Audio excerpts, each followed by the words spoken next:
Hello, it's Michael Halper with Sales Scripter, and in this video, I want to share with you the worst email drip campaign that I've ever seen.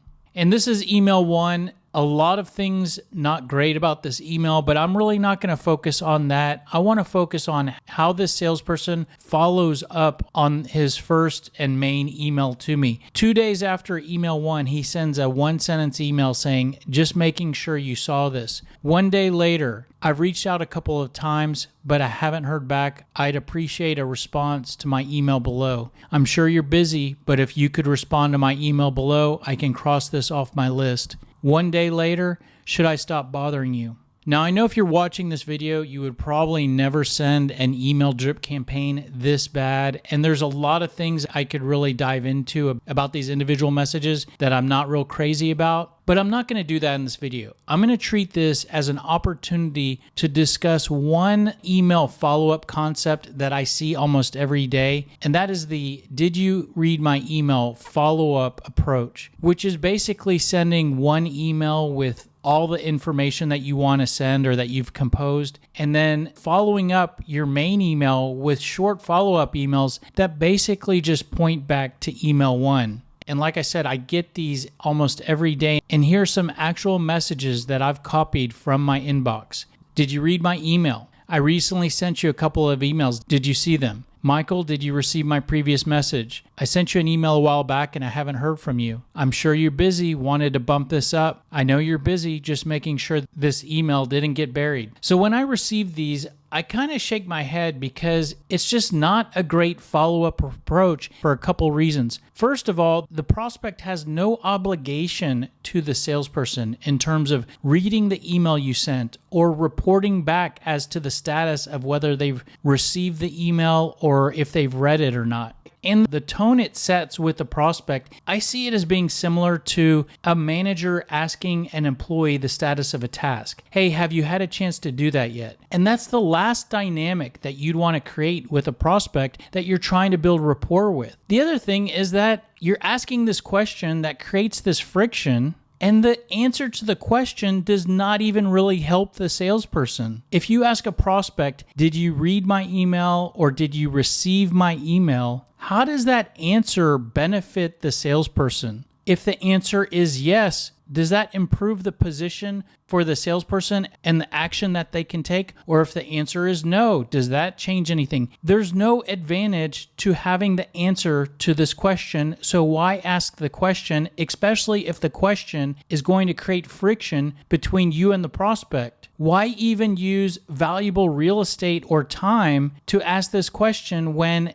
it's taking up the space where you could be saying something else or asking a different question? And when you send these short emails that point back to the email number one saying, did you read my last message? You're missing out on a great opportunity to send additional information. So I'm not going to just complain about this approach. I'm going to provide you with an approach that I recommend that I think is better. And in order to build our optimized strategy, let's outline some assumptions about the prospect and about reaching out to the prospect. The prospects that we are cold emailing in B2B sales, we can assume that they're busy. We can also assume that they are getting a lot of emails from other salespeople every day. And because the prospects we're reaching out to are busy and they get a lot of emails, we can just assume that they're not likely to respond, even if we do everything correct, even if they need what we sell. And if we can be aware of that and accept that, that can improve what we say in our email. Because if we realize that it's no big deal that the prospect hasn't responded and that that's probably normal, we don't have to get upset or frustrated or ask them about the status.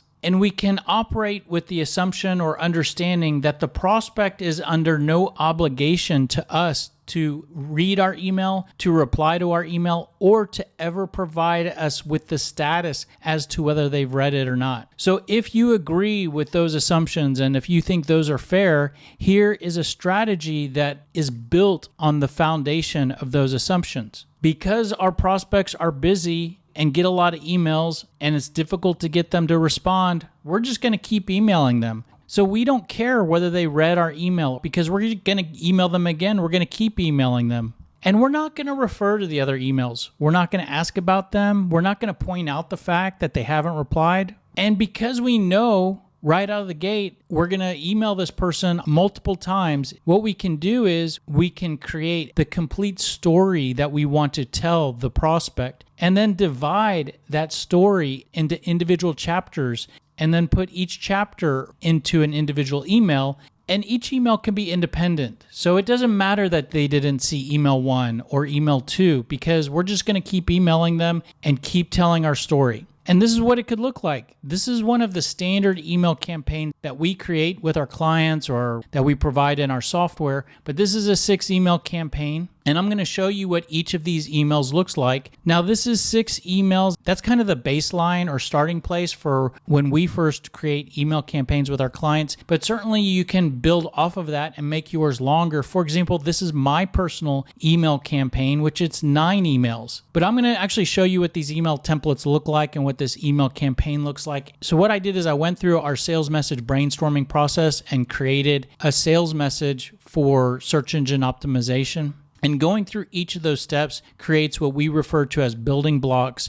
And then you can use those building blocks for your individual messages. And that's what I referred to as creating your complete message or your complete story and then breaking it down. Here's our value points or our benefits email. This is what I often like to start with as email 1. And I'm not going to read these emails to you. I mean, if you want to pause the video and copy it down, you can do that. It's color coded so that you can see kind of where to stick your information. And then what I would do is 1 week later, I might send email 2, which is pain points. So this email talks about these are the problems I fix. I don't know if you're concerned about those, but that's why I'm reaching out. And then email 3 explains a customer. Hey, this is a customer that they were having this challenge and we helped them to improve these areas. Don't know if we can help you in the same way, but that's why I'm reaching out. Email 4 mentions some of the questions you'd like to ask. You're not sending these to get the prospect to reply with the answers. Of course, you would never expect a prospect to take the time to type out responses to these questions. This is more saying, hey, I'd love to meet with you. Been trying to get a hold of you. If I had the chance to meet with you, these are some questions I would like to ask. Then email 5, we start to get to the product details. By the way, this is email 5. Could be week 5, depending on how you time these out. This email, the product details email, is usually email 1. Most salespeople that send me cold email drip campaigns,